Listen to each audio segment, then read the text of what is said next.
பதட்டம்ன்றது நார்மலுங்க.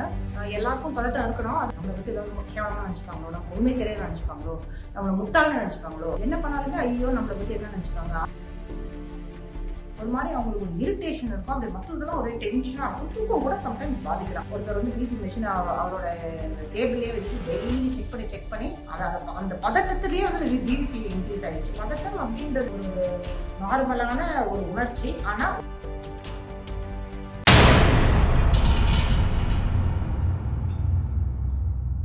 வணக்கம், மருத்துவர் ராதிகா முருகேசன். நம்ம சேனல் டாக்டர் ராதிகா முருகேசன்ல நிறைய மனநலம் சார்ந்த டிப்ஸ், இன்ஃபர்மேஷன் இதெல்லாம் கொடுத்துட்டே வந்துட்டு இருக்கேன்.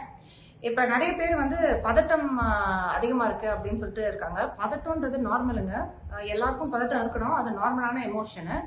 அது எப்ப வந்து சைக்காட்ரிஸ்ட் கிட்ட போய் ட்ரீட்மெண்ட் பண்ணோம்னா, அது உங்களுடைய வாழ்க்கை தரத்தை, உங்களுடைய வேலை செயல்பாடுகளை வந்து எப்ப பாதிக்குதோ அப்பதான் நீங்க மனநல மருத்துவரை அணுகணும். இப்போ ஒரு பேச்சுக்கு நான் சொல்றேன், உங்களுக்கு டென்ஷனே இல்லை, பதட்டமே இல்லை, ஆங்ஸைட்டியே இல்லை அப்படின்னா, ஏதாவது ஒரு ஸ்டூடெண்ட் வந்து இன்டர்வியூக்கோ இல்லை வந்து எக்ஸாமுக்கோ படிச்சுட்டு போக மாட்டான். அப்படியே ரிலாக்ஸா அதுக்கு முன்னாடி நாள் டிவி பார்த்துட்டு ஜாலியா இருப்பான். அதனால பதட்டம் அப்படின்றது அது நமக்கு கொடுக்கக்கூடிய ஒரு மெசேஜ். அது வந்து ஒரு மாதிரியான உணர்வு, அது உணர்ச்சி. அது என்னன்னா, ஏதோ ஒரு இருக்குப்பா, ஒரு ஆன்டிசிபேஷன், ஏதோ ஒன்று வரப்போகுது, அதுக்கு நீ தயார்படுத்திக்கோ. இப்போ ஏதோ ஒரு எக்ஸாம் வருது, அதுக்கு நீ தயார்படுத்திக்கோ, நீ படிச்சுக்கோ அப்படின்னு சொல்றதுக்கான நமக்கு கொடுக்கக்கூடிய ஒரு தகவலுக்காக தான் அந்த உணர்ச்சி வந்து பதட்டம் அப்படின்றது இருக்குது. ஆனா இப்போ ஒரு பேச்சுக்கு நான் சொல்றேன், உட்காந்துட்டு இருக்கோம், இப்போ உள்ள வந்து ஒரு புலி வருதுன்னு வைங்களேன், நம்ம அப்படியே ஒரு பயங்கர டென்ஷன் ஆயிட்டோம்னா வந்துட்டு ஒன்று வந்து ஓடணும், இல்லாட்டி வந்துட்டு அதோட சண்டை போடணும், ஃபைட்டோ ஃப்ளைட் மோட்ல. சரி, அப்போ வந்து நம்ம பாடிக்குள்ள வந்து நிறைய இந்த ஸ்ட்ரெஸ் ஹார்மோன்ஸ், எல்லா ஹார்மோன்ஸும் இன்க்ரீஸ் ஆகும். அப்போதான் நம்ம ஓடுறதுக்கு நல்ல ஒரு எனர்ஜி கொடுக்குற மாதிரி. ஸோ அப்போ வந்து ஒரு படப்படன்னு ஹார்ட் ரேட்லாம் இன்க்ரீஸ் ஆகும். அப்போ வந்து பசியெல்லாம் குறையும். அப்போ வந்து இப்போ புளி இருக்கும்போது போயிட்டு நம்ம போயிட்டு சாப்பிடலாம் முடியாது இல்லையா, அதே மாதிரி யூரினு டாய்லெட்லாம் போக முடியாது. ஸோ அந்த மாதிரியான உணர்ச்சிகள்லாம் குறைஞ்சிடும். ஸோ அந்த மாதிரி நம்ம நேச்சராக அப்படியே இவால்வ் ஆகும்போது நம்ம அந்த மாதிரி இவால்வ் ஆகிருக்கும். ஸோ ஏதாவது ஒரு புடியெல்லாம் பார்த்தா அப்படியே பயப்படுற மாதிரி. இப்போ அந்த புடி ஆனால் நம்ம ரூமை விட்டு போயிடுச்சுன்னு வச்சுக்கோங்களேன், நம்ம வந்து அப்படியே ரிலாக்ஸ் ஆகணும். ஆனால் அப்படி ரிலாக்ஸ் ஆகாமல் அந்த புலி வருமோ வராதோ, இல்லை வந்து தான் அடுத்து என்ன பண்ணலாம், அப்புறம் என்ன, அதுக்கப்புறம் அதனால வந்து ஏதாவது பிரச்சனை வருமா, அப்புறம் இங்கே போகக்கூடாதோ அங்கே போகக்கூடாதோ அப்படின்னு சொல்லிட்டு அதை பற்றியே அதை பற்றியே வந்துட்டு நம்ம யோசிச்சுட்டு இருந்தோம்னா நம்மளுடைய பதட்டம் குறையாம அது வந்து ஒரு நோயாக மாறுது. இதில் பல வகையான இந்த பதட்ட நோய்கள் வந்து இருக்கு. அதாவது சோஷியல் ஆங்ஸைட்டி டிசார்டர் அப்படின்னும். அப்பனா வந்துட்டு இப்ப மக்களோட பேசி பழகிறதுக்கு வந்து அவங்க கொஞ்சம் ரொம்ப பதட்டமா இருக்கும். அவங்க வந்து நம்மளை வந்து என்ன நினைச்சுப்பாங்க, நம்மளை வந்து ஒருவேளை நம்மளை பத்தி ஏதாவது ரொம்ப கேவலமா நினைச்சுப்பாங்களோ, நம்ம உண்மை தெரியாத நினைச்சுப்பாங்களோ, நம்மளை முட்டாள்னு நினைச்சுப்பாங்களோ அப்படின்னு சொல்லிட்டு அவங்களுக்கு வந்து சும்மா ஸ்டேஜ்ல போய் பேசுறது மட்டும் கிடையாது. அவங்க வந்து மக்களோட உட்காந்து சாப்பிட்றது, டீம் மீட்டிங்ல பேசுறது, இல்ல வந்து என்ன பண்ணாலுமே ஐயோ நம்மளை பத்தி என்ன நினைச்சுப்பாங்க, அவங்க என்ன நினைச்சுப்பாங்க, அப்படியே தான் யோசிச்சுட்டு இருப்பாங்க. இது வந்து சோஷியல் ஆங்ஸைட்டி அப்படின்னு. அதே மாதிரி வந்து சில பேருக்கு வந்து ஜெனரலைஸ் ஆங்ஸைட்டி டிசார்டர் இருக்கும். வந்து நம்ம இந்த இதுல ஒரு படத்துல, ஒரு கமலஹாசன் படத்தை வரணுமே, இந்த மாதிரி எதை பார்த்தாலும் பயம் அப்படின்னு சொல்ற மாதிரி அவங்க எல்லாத்தையும் வந்து பயந்துகிட்டே இருப்பாங்க. ஸோ ஜெனரலைஸ் ஆங்ஸைட்டி டிசார்டர்ல இது வருமோ அது வருமோ, அதாவது என் பசங்களுக்கு நாளைக்கு வந்து என்ன பண்ணுவாங்க, படிச்சுட்டு எக்ஸாம் எழுதுவாங்களா, நாளைக்கு என் புருஷனத்தை போயிட்டாரா, நான் எப்படி வாழ்வேன், ஐயோ காசு இல்லாமல் போயிடுச்சு நான் என்ன பண்றது, நாளைக்கு இது வந்துருச்சுன்னா என்ன பண்றது, எனக்கு இந்த நோய் வந்தா, அந்த மாதிரி நிறைய வந்து எல்லாத்த பத்தியும் பதட்டமா இருப்பாங்க. ஒரு மாதிரி அவங்களுக்கு ஒரு இரிட்டேஷன் இருக்கும். அப்படி மசில்ஸ் எல்லாம் ஒரே டென்ஷனா இருக்கும். தூக்கம் கூட சம்டைம்ஸ் பாதிக்கிறான். அதே மாதிரி வந்து இது நோயற்ற கோளாறும் இருக்குது. அதுவும் ஒரு வகையான பதட்ட நோய் தான். எனக்கு இந்த நோய் இருக்குமோ அந்த நோய் இருக்குமோன்ற பதட்டத்துல அது ஒரு ஓசிடி ஸ்பெக்ட்ரம்ல வரும்.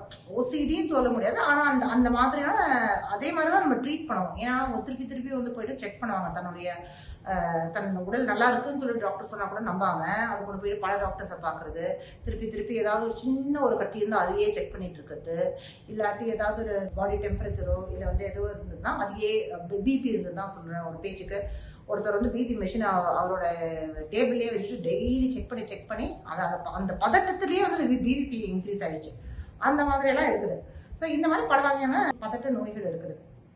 பேனிக் டிசார்டர்னு ஒன்று இருக்குது. அதாவது வந்து பேனிக் அப்படின்னா உங்களுக்கே தெரியும், டக்குன்னு வந்து டென்ஷன் ஆகிட்டு அப்படியே ஒரு நம்மளுக்கு ஹார்ட் ரேட்லாம் அப்படியே இன்க்ரீஸ் ஆகிட்டு மூச்செல்லாம் வாங்கிட்டு தலை சுற்றி அப்படி உட்காருவோம். சம்டைம்ஸ் திடீர்னு ஒரு ஷாக்கான ஒரு விஷயம் வந்ததுதான், ஷாக்கான ஒரு நியூஸ் வந்ததுதான். ஸோ அதை வந்து ஒரு பேனிக் அட்டாக். ஆனா இதுவே தொடர்ந்து வந்துட்டு இருந்ததுன்னா இது பேர் வந்து பேனிக் டிசார்டர் அப்படின்னு. ஸோ இந்த மாதிரி பல வகையான பதட்ட நோய்கள் இருக்கு. ஆனா ஒரு பதட்ட நோய்க்கும் ஒரு வகையான ஒரு ட்ரீட்மெண்ட் இருக்கு.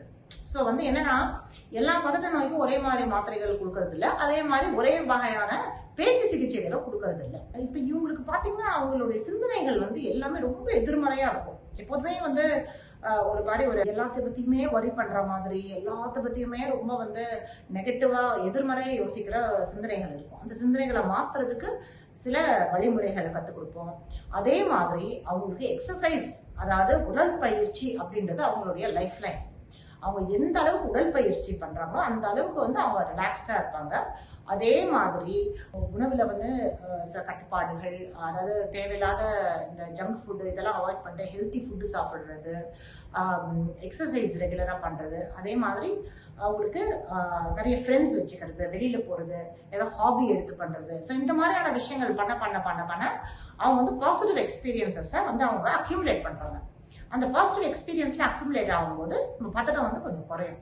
அதே மாதிரி என்ன வர்ஸ்ட் கேஸ் அவுட்கம் அப்படின்னு சொல்லுவோம். இப்போ வந்து சோஷியல் ஆங்ஸைட்டி டிசார்டரே வச்சுக்கோங்களேன். சில பேர் சொல்லுவாங்க, ஐயோ நாளைக்கு எனக்கு ஒரு ப்ரெசன்டேஷன் இருக்கு, நான் போய் பேச போறேன், ஐயோ எல்லாரும் என்னை பத்தி என்ன நினைப்பாங்க, நாங்க போய் மயங்கி விழுந்தனா என்ன ஆகும் அப்படி இப்படின்னு. சரி, ஃபர்ஸ்டா என்ன ஆக போகுது அப்படின்னு கேட்போம். இப்போ ஃபர்ஸ்ட் என்ன ஆக போகுதுன்னா, ஒரு வேளை வந்து நீங்க மயங்கி விடலாம், அவங்கள வந்து ஒரு ஐயோ ஒண்ணுமே தெரியாது இவருக்கு, ஒரு முட்டாள் அப்படின்னு நினைக்கலாம், ஒரு வேலையை விட்டு கூட தூக்கலாம். இதெல்லாம் ஃபர்ஸ்ட் ஆக போகுது, இதை விட என்ன தலையை வாங்கிட போறாங்க அப்படின்ற மாதிரி. ஓ ஆமா இல்ல, இதுன்னு இவ்வளவுதானே ஆக போகுது, இதுதானே பெரிய விஷயமா அப்படின்ற மாதிரி அவங்க நினைச்சிட்டு போவாங்க. ஸோ இந்த மாதிரி பதட்டம் அப்படின்றது ஒரு நார்மலான ஒரு உணர்ச்சி, ஆனா ஒரு அளவுக்கு தான். அதுக்கு மேல அளவை மீறினால் அமிர்தமும் நஞ்சாகும் அப்படின்ற மாதிரி அதுக்கு மேல போயிட்டு உங்க செயல்பாடுகள், உங்களுடைய உடல் நலம் எல்லாத்தையும் பாதிச்சதுன்னா அப்பதான் உங்களுக்கு ட்ரீட்மெண்ட் தேவை. நன்றி.